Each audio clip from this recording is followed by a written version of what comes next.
everyone. Welcome to the Empire Life podcast, where we interview entrepreneurs and game changers from all around the world on their strategies of how they launch their online empires and their massively successful businesses. And today we're with Deseere Cruz, and she is a lifestylist, and she's worked with Fortune 500 companies in sales and consulting, trained multimillionaires on how to diversify and develop their professional portfolios.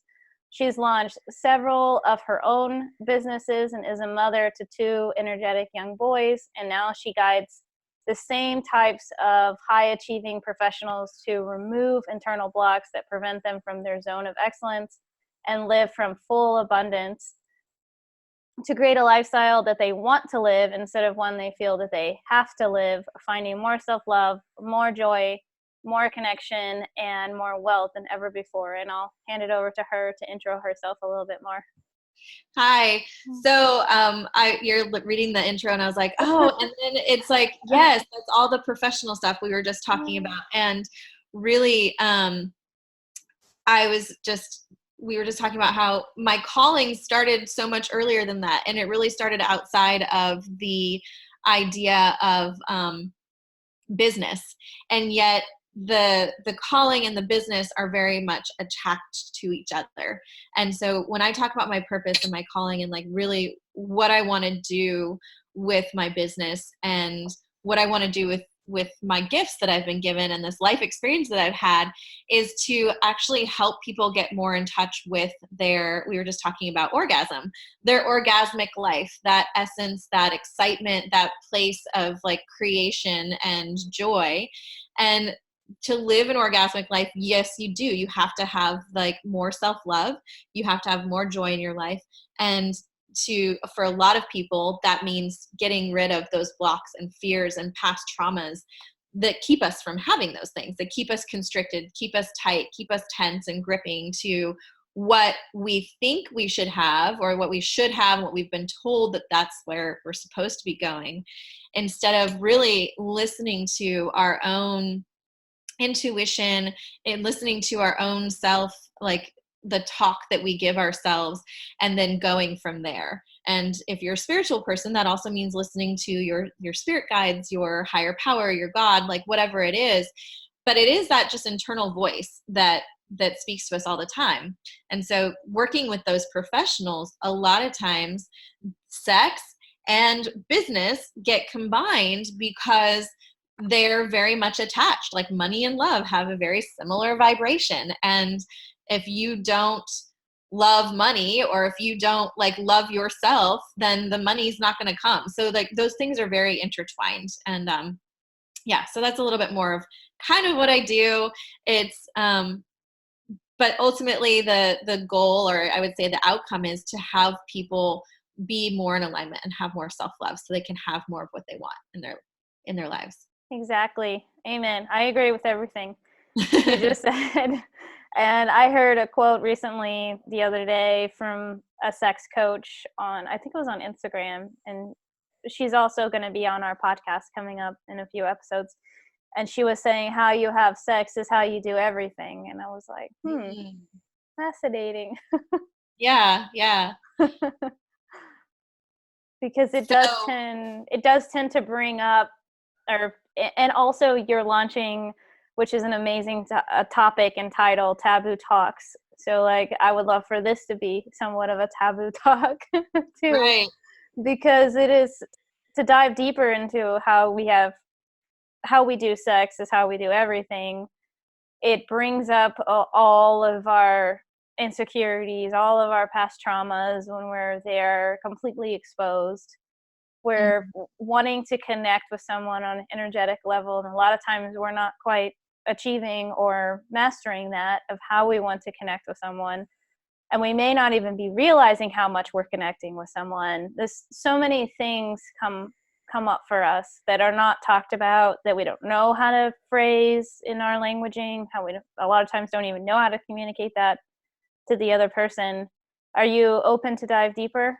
Yeah, absolutely. It's funny because when I was creating Taboo Talks with my friend Jordan Manny, originally it started as something that we called Sex in the Dark. And the idea was we were going to bring topics about sex into the light, like making them okay to talk about. If you don't want to put it in your Google bar search because you don't want somebody to open up your computer, like, hey, bring it to this talk and we're going to talk about it and discuss it. And as we were developing, Jordan and I realized that we came from very similar upbringing in childhood, where things were not actually taboo. Like, while we on the outside looked like a very vanilla or straight and narrow type of family, when you were actually inside of the home, my dad was a gynecologist, my stepdad was a gynecologist. And so often at the dinner table, things would come up that I am positive most kids did not talk about at their dinner table with their parents. Things about sex and anatomy and STIs and pregnancy and intimacy. And so these things became just very normal for me. And then people would come to me in high school, and even though I was a virgin, I didn't have a lot of actual sexual experience. I just had all this knowledge from my stepdad and having these open conversations with my parents, that they would be like, so how does this work? And I remember even somebody like, I don't know how to use a tampon, things like that were just didn't even faze me. People were always like, oh, I'm sorry, I hope this doesn't shock you. I'm like, yeah, not much shocks me. I'm good. But I also remember having like boys come home for dinner and Dad, please don't talk about that at the dinner table. You're going to freak everybody out, and that's just my teenager, saying like, oh, I'm so afraid of being accepted. And yet I'm really grateful because that has really helped me later in life in accepting other people and hearing this and like things that people want to talk about. Jordan had a very similar upbringing in her home. She was raised Baptist, but again, the conversations were available. And so as we're developing these conversations, the people that would come to Sex in the Dark were really people that were talking about intimacy. They wanted to talk about intimacy. They wanted to talk about relationships and dynamics and connection. And there was a very small section on the how-tos. And we have it like, we even have a topic coming up in November. It's like, it's going to be a how-to section of the Taboo Talk, but it's like butt stuff. And it's like, okay, how do you actually do that in a safe manner? And people don't want to talk about that because they're like, oh my gosh, I'm so embarrassed. And these are really important things to talk about with your partner and feel comfortable. And so really the things that we talk about to her and I are not taboo. Like anything is available. One of the taglines for Taboo Talks is anything is available at the Taboo Talk.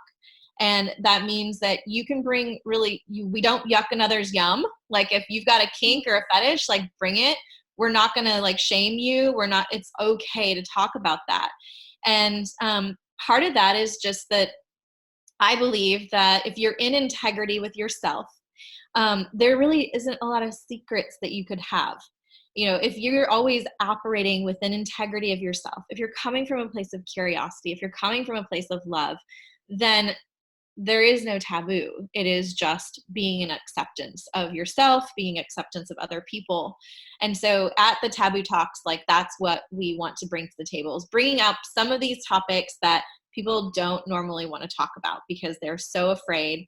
And those fears, they come from our past experience. They come from our trauma. They come from our upbringing or our childhood, or maybe even past life, if you believe in past life, or generational beliefs that don't necessarily apply to today. And so when we're opening up that platform and that opportunity to talk about it, it's a very healing experience for many people.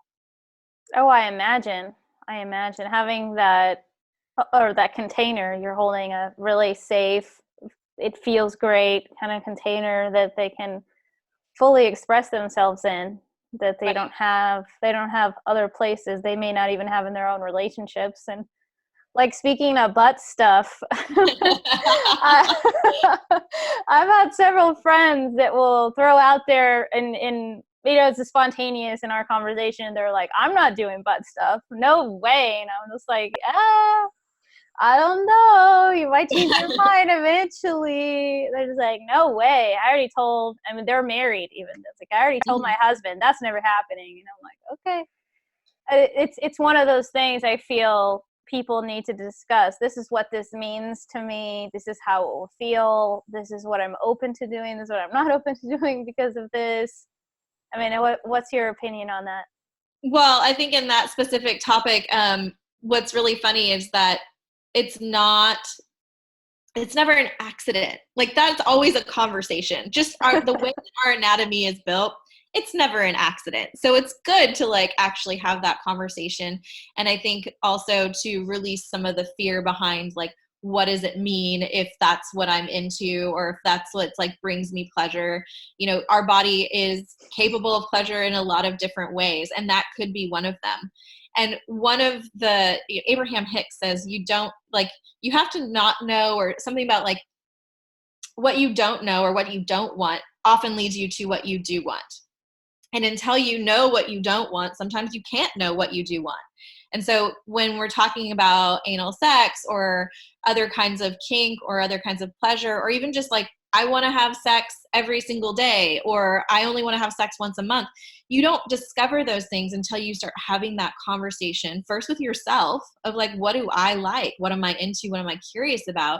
And sometimes you have to try it before you know whether or not you're going to like it.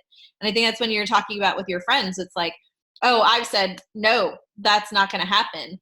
But where did that not going to happen come from? Did it come from like an actual experience that was not pleasurable? Did it come from a belief that wasn't even theirs? Did it come from society that said like, that's not supposed to happen, or that means that I'm like really kinky and, Or you know, what dirty. Yeah. and yeah, you know, so those conversations like are great to be having so that, you know, I mean, I'm not into everything out there. I think it's funny, like there's almost this fetishization of, if you're a desire or a sex coach, or if you're into orgasmic meditation, or if you're into tantra, then you must like all of the things. And it's like, I could see no, that. that's not the case. I mean, it becomes Yeah, very yeah. challenging in the dating world sometimes, because I'm almost like, I'm very proud of what I do and I don't want to hide it. But at the same time, I'm like, you know, do I want to tell them that that's what I do to begin with? Because immediately all of these beliefs come up for people. And then they're Like what kind of beliefs, for example? What do you mean? oh, well, if I coach a lot in the polyamory and swinger community, and even in BDSM, and I've worked as a dominatrix before. And when I talk about those things, people immediately assume that that's what my sex life is like, or that's what it's going to be like to date me. And that's not true. Because when I actually get into what do I want as a person, and what are the standards that I hold for myself, and then I communicate those to a partner, they're not always this, you know, what people would read about in The Ethical Slut or More Than Two, or like a book like that. Or they're not necessarily about going to swinging parties. It's about, you know, I want for myself a very deep connection, and, you know, I want certain qualities and standards in a partner. And that doesn't fit into any one box. And so that becomes a lot of, you know, I had to do a lot of self-discovery and healing, and I'm still doing that. Like, I call myself the perfectly imperfect coach, because if you think that you're going to show up to a coaching session and I have all of the answers for you and I know everything, then you're actually setting yourself up for some like real big disappointment. Because one of the ways in which I've learned and grown is through experience, and also through other people giving me reflection of, I actually know myself inside more. So if you show up to my session, you're going to get a very imperfect person that can help and give you reflection of where I've been, but also give you reflection of what you already know. You have those answers inside of you. It's just being willing to be seen and having someone that can actually see that and like draw that out of you. And that's oftentimes, like, I don't ever say like get coached by your partner, but I think that's oftentimes a really great partnership too, or even a really great business partner, is someone that can be honest with you, that can admit where they're not perfect. Or you were talking about like where you can take responsibility for your side and your ownership of your, you know, side of the sidewalk. But also like somebody that's willing to grow with you and see you through those growing pains. You know, we don't just show up into a relationship and that person is perfect. You create that relationship together, and you grow together to get the kind of relationship you want. That's so true, and it's every day. It's not like, oh well, we're so compatible. We're not supposed to argue, or Right. yeah, we are compatible though. yes, like you said, we're always co-creating and making or molding ourselves, not in a way that we're stifling. So I feel like there's a balance, and with parenting too, I'm always aware of that balance between, I want to make sure there's structure, though I also want to make sure that she can unfold and feel like she's truly expressing herself. And something Mhm. similar in a relationship, there's boundaries. Though, do both people feel accepted, supported, appreciated within Mhm. those boundaries? And if they don't, can we talk about why they're not feeling that way and maybe find a compromise or some kind of middle ground with each other? Well, Uh, and then also when you talk about compatibility, and there's, I think, initially, like, a lot of people experience the spark, they experience the like joy and the rush and the like, especially when they have great communication and connection with another person. And I see oftentimes relationships burn out very quickly when they don't also slow down enough to feel like and hold their own standard.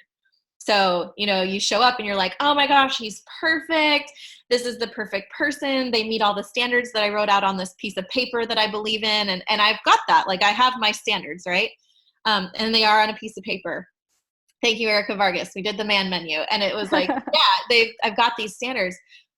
But what do those standards look like when you actually become in connection with another person? And are you holding them for yourself?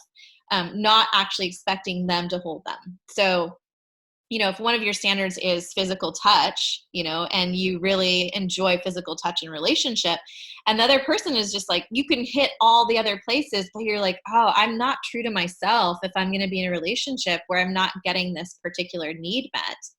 And while you do want that need met from the other person, it's not the other person's responsibility to do that if that's not what their need is as well. If there's something in them that is very uncomfortable with that, then that's not necessarily a great fit. And we get this like attachment to a certain person or a certain compatibility, and then we give up on our other desires because, and then that's when, 6 months, 9 months down the road, you're like in this relationship and you're stuck and you're miserable and you're like, what happened?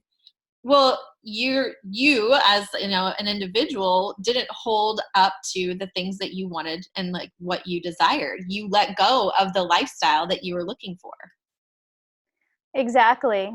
Yeah, I recently had something happen where I needed to say, okay, I'm gonna go to sleep, and I stayed awake to have a conversation. So I was feeling compromised in my standards at that point. Like, okay, I'm going to stay awake because the other person really wanted to have another conversation with me, and they were visiting with family. So I needed to wait, and I understood what they were doing. And when I would usually just be like, okay, I'm done. Like, I'm so tired. I'm just going to go to sleep. I compromised or negotiated too far beyond my personal Yeah. standard or my boundary. So by the time I got on the phone, I was just like, I was not in a talking mood. I was just done and needed to be sleeping already. And then I didn't get as much sleep as I wanted that night. And I was at first mad at them till I Mm. reflected on what was the beginning point of this whole conversation. And then, of course, it manifested into like a small disagreement because he was tired too and probably needed to be sleeping. So when the two people are tired and kind of grumpy and not in a talkative mood, it's probably no need to force that. So we were both kind of forcing talking.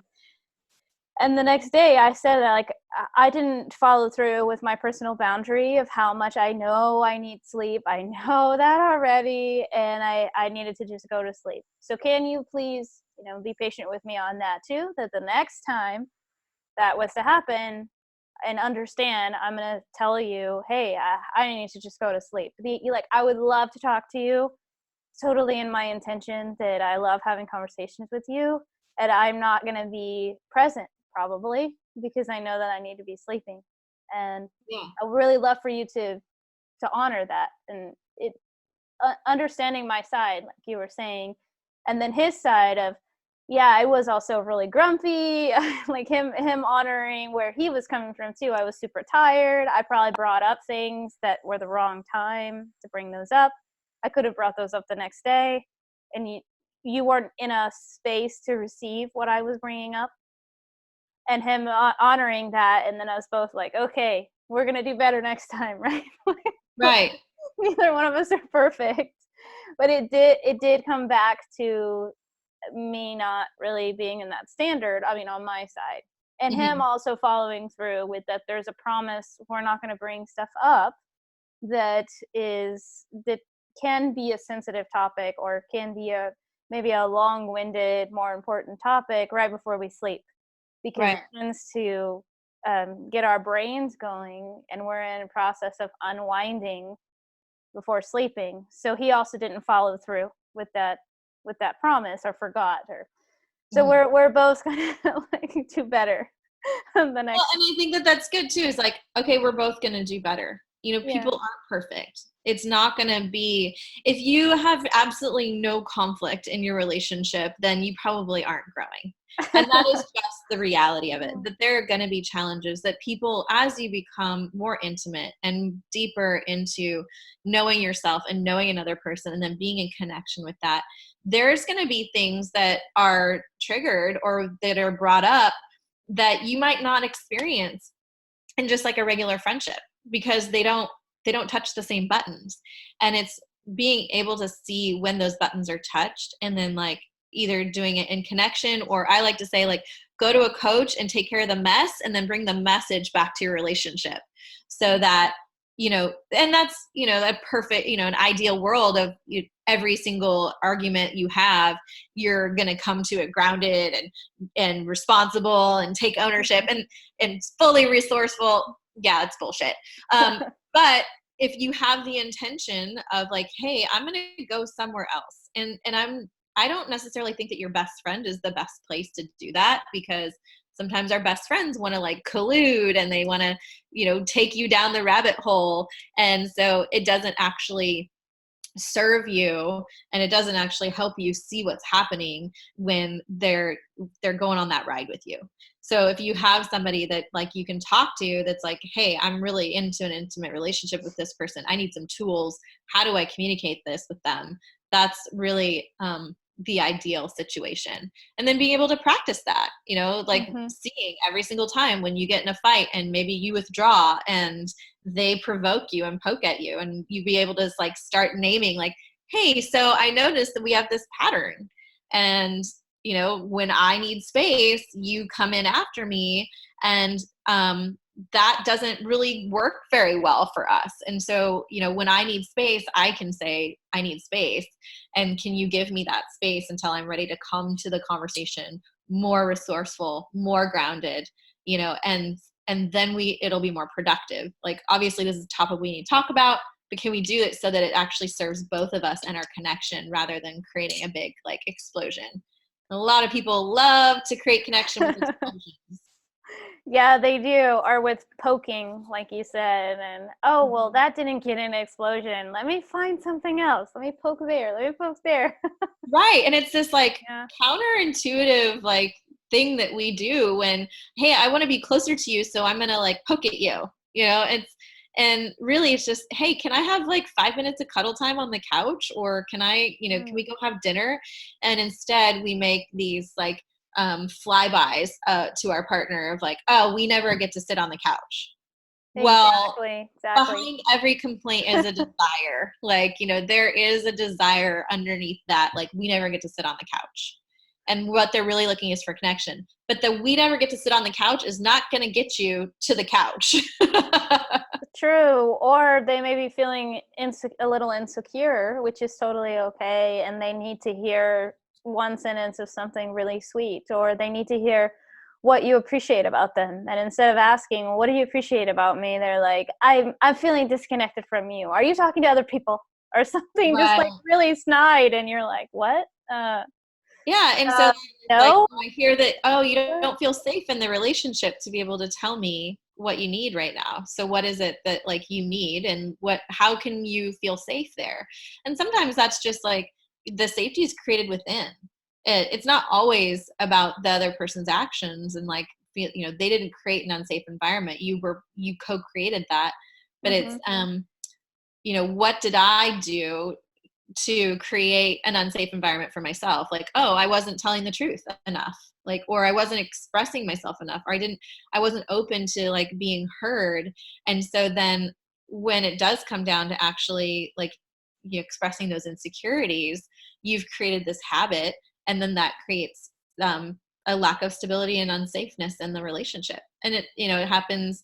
I think you were saying like just earlier, was it before the conversation or on the video, about how you have sex is like how you do everything. Oh yeah. Like, yeah. And so it's like, okay, how you interact with your partner is how you're going to be interacting with your business partners too, or your children. Yeah, exactly. So true. So true. And I yeah, I do feel like it's creating, or if we were feeling insecure, expressing, I'm feeling a little insecure right now, or I'm feeling a little unsafe right now because of XYZ or because of this, or do you feel Yeah. like we can talk about that a little bit more? And I know that that comes, like you said, that comes from being a mess some other days and talking to your coach about it. Oh, I wanted to revisit that topic about that came up with me, that came up for me, in that expressing that a lot of times when we talk with our best friend or our mom, sister, people that we have really close relationships with, they're going to tend to only see our side, Mm-hmm. and they're going to tend to possibly enable us to continue the same patterns that we're continuing and not display to us our side or our hand in everything that's happening. They may say things like, "Oh, I'm sure you were just tired," or that person, "Oh, they sound controlling," or "They sound like this," or "They sound, oh, they're like that. They must be like that." I think it's time you just get, you know, just end things, Mm-hmm. because they don't want to see us suffer and pain. So they're more likely to be like, "Oh, just end it now before you get deeper into this," and then you walk away with feeling, "Why did I say anything at all?" Like that wasn't really helpful. I'm not sure I know that they support me, but of course, they have your side, they have your back, and they're not also hearing, no matter how objectively we say it to them, they're not hearing the other person's side, their feelings, and where they were coming from. So I get that maybe they're unable to say, "Oh, I bet that she meant like this or he meant like that, and it was just a misunderstanding." And I'm sure if you guys, like a coach would be able to say, maybe if you were to say it with a different tone, or you were to wait till they didn't just come home from work and they're like all overwhelmed, and maybe wait a few hours so they have some space, or give those kind of tips to them, they would immediately be like, "Okay, just cut it off." Right. I mean, and some of that is really going back to, well, what do you want? And I Mm-hmm. think that a lot of our family and friends, there's two things that happen, is that they want us, yes, they don't want us to suffer. They want to take care of us. They want, you know, when you love someone, you want the best for them. So you want them to be happy. The other part of it is that a lot of people are not very comfortable in sitting in discomfort, and they want to fix it. And so if you're coming to them and you're complaining about this thing, then they're immediately going to fix it mode. They want to give advice. They want to like make you feel better. Not just to make you feel better, but also because they're uncomfortable with sitting with that discomfort of like, you know, not knowing what to do. And I had a friend over the other night, and I was really tired. We'd been out all night. I'd gone over my boundaries. I knew, because I was like, oh, I should have gone home like 3 hours earlier. And I kept like, nope, I'll go out. I'll go out. And so when she like expressed something to me that was really sensitive, I like just kind of looked at her and I was like, I don't really know what to do here right now, because I was so tired. Like, even as a coach, I was like, I've been coaching all day. I've been working all day. I stayed up too late. It's like, oh, I actually don't have the resources to be able to like do this. But that was the very thing that needed to really happen, was just to sit with the discomfort and be okay with that. And because I'm, practiced in sitting in discomfort, like, okay, so when you come to a coach, they can sit with you and be like uncomfortable with you, expressing what you need to express in order for you to find your own solution. Sometimes it's just you need to express what you need to express because you have the answers, you know what you want. And when you're allowed to like let that run and like feel it all the way, then you come up with your answers on your own. And do you feel like it's possible to coach a significant other through holding that container for each other Um, as well? Yeah, I mean, I think you can. I think that it gets a little tricky. I Mm, would never really recommend coaching your significant other. You're just way too like mhm. vested in the relationship, and it can. I had a guy that I was dating that was like, "I feel like you're coaching me," and so I was like, "Well, I can see where you think that." And my point was, well, you've never been coached by me, so you don't know really what that looks like. I said, and like, it is part of who I am. So yes, I am I'm going to naturally ask certain questions because I live like for coaching. I live my life every day. And so there are certain like responses that I have. And then I, kind of sat back and looked at it and I said, okay, well, I don't want to coach you. I don't want to be your mom. I don't want to coach you. I don't want to fix you. So you tell me what you need right now so that I can be more present. And they're like, oh, I just want to talk and like let it all out. I'm like, okay, great. Like you do that. And that actually served our connection a lot better than for me to coach my significant other or my partner or somebody that like I wanted to be in a relationship with. But it is something you can practice with your partner, with your family members. And I think it's very healthy. And I have one of my best friends, when we call and talk to each other, we really have an agreement to not let each other go so far down the like path of collusion. It's like, oh, okay, I see where you're going with this, and like go ahead and like run it all out. But I'm going to tell you the truth in the end of like, if I think that I'm not going to necessarily agree with you immediately. And then also just being willing to say like, do you want me to listen or do you want to like get some advice here?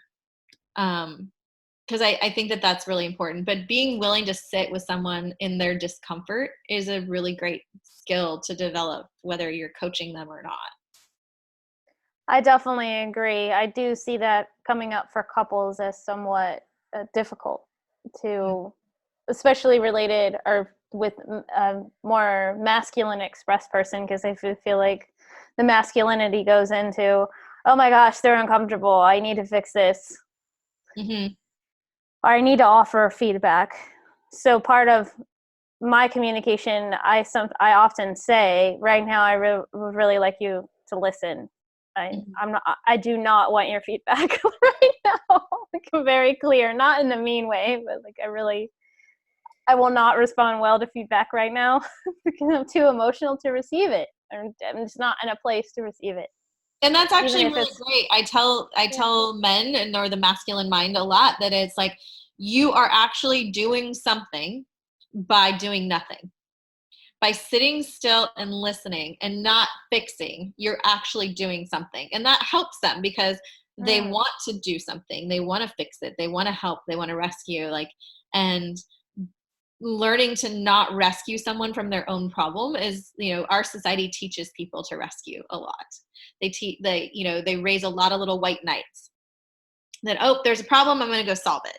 And so then when you're constantly given praise for that kind of behavior, and then you get into a relationship and you don't want to rescue your partner, you want your partner to be able to like be autonomous and show up to the relationship as a whole person, not somebody that you have to fix. I mean, that's ideal, right? um, true. and so I do tell people, like, if you are feeling this like crazy need to fix something, look at like why. What is happening there? Are you just trying to like avoid the discomfort, or can you do by just doing nothing? Wow, I love that. That's great advice and feedback.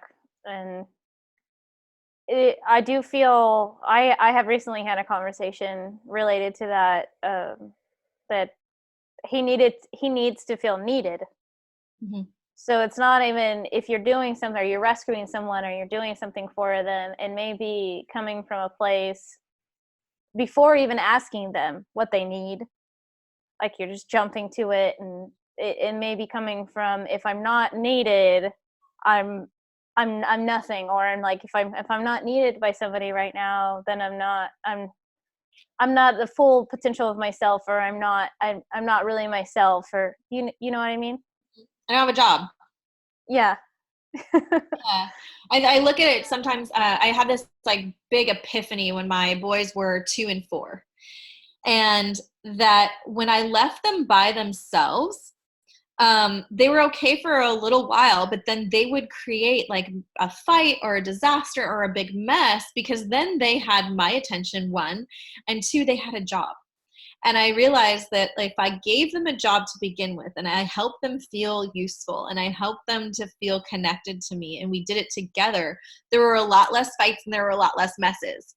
And so, translating that into our adulthood, where even as a woman, I have a masculine, right? So like my masculine, if my masculine doesn't have a job, if I'm not on purpose, if my feminine hasn't committed or communicated to my masculine side, like, this is what you need to do, we all have self-destructive behaviors that will prevent us from being on purpose or being in alignment.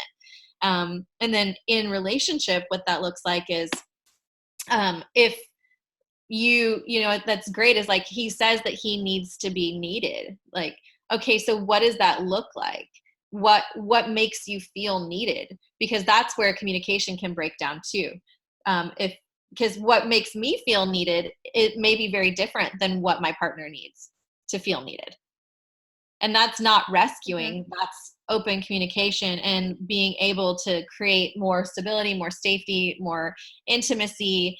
And it could be like, hey, I'm not available to give that to you. If you need your feet washed when you walk through the door in order to feel like you're cared for, like, that's probably not something that's within my range of resources. Like, I'm not going to wash your feet when you walk through the door, but I can come and give you a hug, or I can like tell you that I appreciate you, something like that. Yeah, that's so true. Desiree, to wrap up, what do you feel like are the top 3 tips? Let's say if someone was, or with their life or with their self-love or wanting to open up, like self-discovery, where would you say for them to start, like the top 3, without like going into a lot of detail, because they can Oh, yeah. Like, contact oh you, gosh, but really? Probably should have led with that one. yeah. I would say, so we didn't touch on it, but I will just bring it out there as a talk they recently did on manifestation takes massive action. And really, all of the things that we've talked about just now are about how to manifest, or how to have like more fulfilling life or relationship or communication. And so I would say, like, not the top 3, but maybe the 3 steps to actually having more of what you want is to first, like, start every morning, and even every evening, with desires and gratitudes, just writing down 10 things that you want, so that you can start to see a trend of like, what do you actually want in your life? And then once you know what you want, or you have an idea of the more of the things that you want, then it starts to become the massive action part. You can't just like write it down and like burn it and let the smoke carry it up into the universe and expect the universe to like actually do something with it. You have to be able to take the steps towards those desires. And so how do you do that? So you figure out what you want, and then you figure out like, what kind of person do you need to be? Not like, what does everybody else need to do, but what kind of person do you need to be in order to have those desires? Do you need to be more motivated? Do you need to be more open, more loving? Do you need to be less fearful? Like, what kind of person do you need to be in order to have those desires? And really, like, again, writing exercises are great. Pen to paper is much more effective, I feel like, than typing things out. There's just something that happens in your brain where if you're writing it down, like, and you're just letting it flow and you're not stopping yourself, it's much more effective. So what do you need to, or who do you need to be in order to have those desires? And then the last step is really super crucial, because while you're learning to be that person, there's going to be blocks that come up. There's going to be fears. There's going to be things that get in your way. And so being able to identify what those are and then working on clearing them. And you can clear them, you know, in several different ways. Like you can clear them through prayer. You can clear them through a 12-step program. You can clear them through fear inventory. You can clear them with a coach or hypnosis. Like there's a lot of different ways to clear them, but clearing those blocks and healing those things that are preventing you from being your full self, from being that person that you desire to be and to have more of a full life. Nice. Perfect. Thank you for that. And how can people contact you if they would like Absolutely. So I'm on Facebook, and it's Deseere Cruz, or actually the professional page is Deseere M Cruz. Thank you, Instagram and Facebook. Like didn't let me switch things over. So Deseere M Cruz, but it's spelled differently. It's Deseere M Cruz, Cruz. And so you can look me up on Facebook and Instagram, or you can go to my website. It's DeseereCruz.com. And I'm sure Allison will probably put all that jazz in the Yeah, intro. I will, for sure. People can look it up too. And, you know, check out, if you're in town, the Taboo Talks are in San Antonio at the Love Shack Boutique once a month. And then I'm also going to be doing some online talks, because I have realized that as I put events up, people are like, I want to go to these, and I'm in New Zealand. So I'm going to start moving a lot of my talks online about, you know, manifesting takes massive action, giving you more concrete steps towards that, creating your own kingdom and your heaven on earth, you know, things like how to actually create the life that you desire. Perfect. Amazing. Thank you so much, Deseere. Thank you.